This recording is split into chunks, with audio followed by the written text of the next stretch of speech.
দেখে মাছ উঠেছে, আমাকেও বললো যেতে, এখন যাচ্ছি দেখি কি আছে না আছে। সেদিনকার তোমার থেকে নিয়েছি, তারপরে ওই রাস্তা মেন রাস্তায় যাচ্ছি, তখন দেখা যায় ও বৌদি নাও না, মাছ নেবে না, আমি বললাম নিয়ে এক্ষুনি।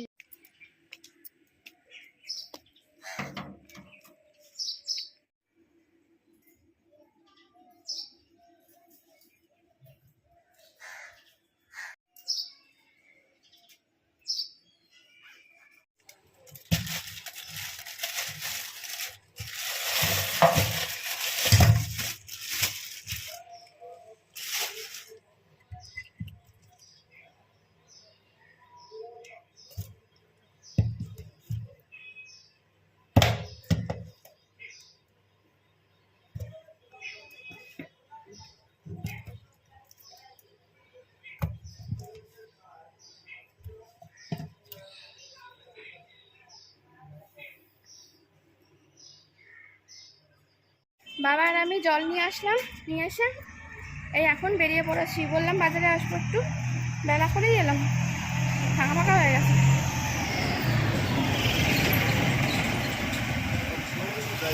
আমাদের একটু গরম পড়েছে, বোঝাই যাচ্ছে, দেখো ছাতা নিয়ে বেরিয়ে পড়েছি, ছাতা লাগছে, প্রচন্ড রোদ। খাওয়া দাওয়া হয়ে গেছে আমাদের, স্নান হয়ে গেছে, খাওয়া দাওয়া হয়ে গেছে, কাজকর্ম সব কমপ্লিট। মা বাসন টাসন লেগে এলো, এবার ভিডিও এডিট করবো, বুঝেছো? Tata, bye bye. বাবা কোথায় ঘুমাবে সেটা এখন খুঁজে পাচ্ছে না, জায়গা খুঁজে পাচ্ছে না। যেহেতু বৃহস্পতিবার সন্ধ্যে দিলাম, সন্ধ্যে টন্ধে দিয়ে আসার পরে এখন মা রান্না বসিয়েছে। সকালে মাছ নিয়েছে, সেই মাছটা রান্না করছে সজনে ডাঁটা দিয়ে, আলু দিয়ে, কড়াইশুঁটি দিয়ে, টমেটো টমেটো দিয়ে, ধনে পাতা দেবে দিয়ে মাছের ঝোল হচ্ছে। তাড়াতাড়ি করে রান্না হলে তাড়াতাড়ি করে খেতে বসে যাবো। গরম গরম গরম গরম খাওয়ার একটা আলাদা স্বাদ।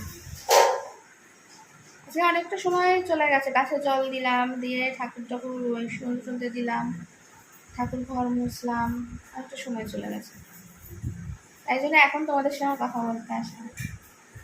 এখন তো আমার কোনো কাজ নেই, মাকে সবজি টবজি কেটে দিয়েছে, এখন মা রান্না করছে। ভাত হয়ে গেছে, ভাত নাড়িয়ে দিল, ভাত গেলে দিলাম। মাছ নিয়ে দেখো রান্নাও হয়ে গেছে। আজকে রান্নাটা কিন্তু দারুণ হয়েছিল, কিন্তু মা হঠাৎ করে কি যে হলো